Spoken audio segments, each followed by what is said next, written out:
last week we had the most excellent introduction to chapter 1 from Peter. Therefore, I'm not going to say what he said, but I'm going to go into a bit more detail, more application on how do we live in an alien culture? How do we live in a place which is not really home? It is somewhere we are passing through. And so the book of Daniel, chapter 1 even, helps us with that. So we're going to read just a few verses from chapter 1.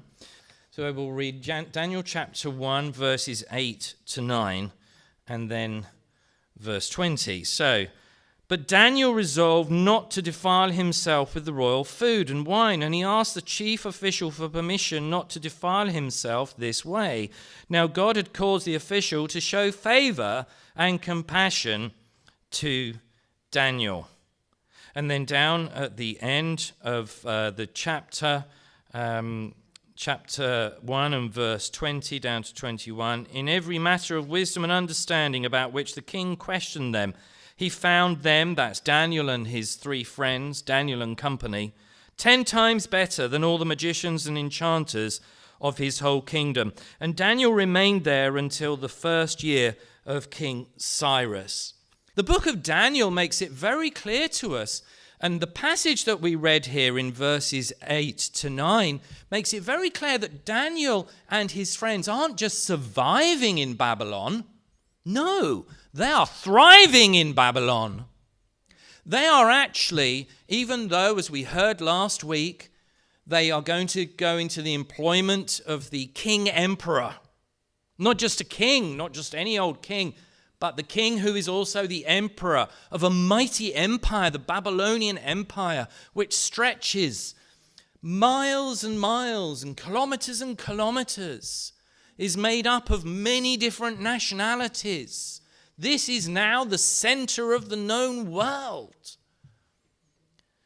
He's going to be in this wonderful position, and yet he and his friends learn how to navigate this situation where they are not home and where they actually have to thrive. They maintain their distinctive trust and confidence in Yahweh. That is what verses 8 and 9 are about. We're not going to eat the food which has been given to idols. We're going to be different, not because being different is something that we want to be, but because we actually trust in Yahweh.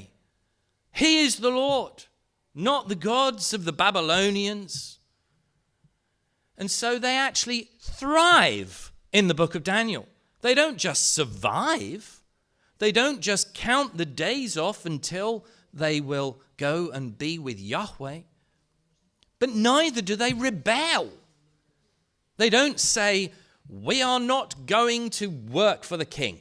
At no point in chapter 1 do you find anything from what Pete mentioned last week that they rebel and they say, we're going to become terrorists, we're going to disrupt the royal palace, we're going to bring physical violence to the heart of the empire. No, nothing like it. They are trained. They speak the language of the Babylonians. They have to learn it. They do it willingly.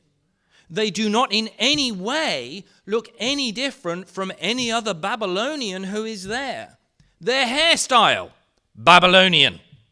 Their clothing, very Babylonian, very modern, and they look really wealthy because they're going to be in the service of the king. They don't throw off the robes and say, no, we're not going to wear that. That isn't the style of Jerusalem. We're going to wear Jerusalem-style clothing. We're going to brush our hair in the Jerusalem manner. We're going to part our beard in the way that's like Jerusalem. No, they look absolutely the part of Babylonians.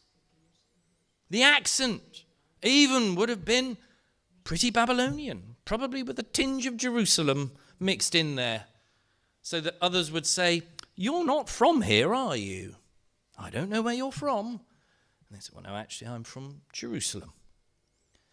These people, they actually went with the culture that they were in. There was a harmony with this culture. They weren't surviving. They were thriving. How about you? How about me? Am I just surviving, waiting to go to glory? Am I thriving like Daniel and his friends? Could I thrive some more? Or am I just assimilating into the culture? There is an interesting hit show that we were talking about only yesterday. I think it's on Netflix, where it's a competition where you are supposed to body paint somebody and they have to blend into and be camouflaged with the background that they're on. Some of you are going, oh, yes, yes, yes. Those of you who don't know anything about this, it's on Netflix, I think. And so it's this weird competition where you have to paint the person, and so you can't see them on the background. It's like they are, if they're in a supermarket, I remember there was like fruits and things, and on their body there's like apples and pears painted, and they're like this, and you're not supposed to be able to see them because the paint is so good, they're so camouflaged. Friends, if we assimilate to the point where we just blend into the background so much, we become one with the background, and there is no difference between us and what the rest of the world is like. Assimilation is not what you find in the book of Daniel. There is a lion's den. There is a fiery furnace. There are plots to try to remove Daniel. There are people watching with Babylonian binoculars to see if Daniel is praying to his God. He's praying to his God. We've got him. Right, everyone, let's go and see the king, and let's have Daniel taken out. There is a distinctiveness about Daniel and his friends. There is something which is clearly different, which marks them out as different. And it is nothing to do with the ephemeral things of how they look. It is to do with what they believe and who ultimately they are serving. There is no assimilation. Are we assimilating? Let me ask you the question. Are people truly shocked when you say you're a Christian? Now, don't nod or shake. Just keep your heads exactly where they are. Do not move your eyebrows. Do not give anything away. If you're at home on YouTube right now, you can just cover the covers so no one can see what you're doing. But ask yourself, have people been shocked when you say you're a Christian? You say, you're a Christian, but you swear like me. But you go to the same places as me. I never would have said you were a Christian. You keep that so quiet. Why? I don't see any difference between your life and my life. Maybe I'm a Christian too, but I don't know it. I don't think I believe in God, but God, I'm no different from any of these people that say they're following you. Oh my goodness, you have assimilated into the culture so much that nobody knows there's any difference between you and them. This is not thriving. This is not even surviving. Somehow, the walls that make the space different have all fallen down. There are no walls at all. There has to be some kind of definition which shows people very naturally that you are a child of the King, that I'm a child of the King. And often those points come at these moments, these scary moments of verse 8 and verse 9. Daniel resolves with his friends not to defile himself with the royal food and wine. There's someone at the door. It would be much easier if he had just gone along with taking the food of the king. They'd sent him and his colleagues to the bespoke tailor of Babylon. They had been measured up for the robes. Put your arms out, please. Yes, just measure the arms and round the waist. That's it. Very good. Colours. Let's look at your eyes. I think the king would like you in a nice turquoise today. That will really bring out your skin complexion. Okay, fine. So they put the clothes on. now we have the menu for today, and there it is, roast pheasant of this and that, and ostrich, whatever, and all sorts of wonderful food. It would have been very easy to just go with the flow and just do what everyone else was doing. All these other young men who'd been kind of chosen in the beauty contest of good looks and cleverness and everything else. But no, they dare to be different.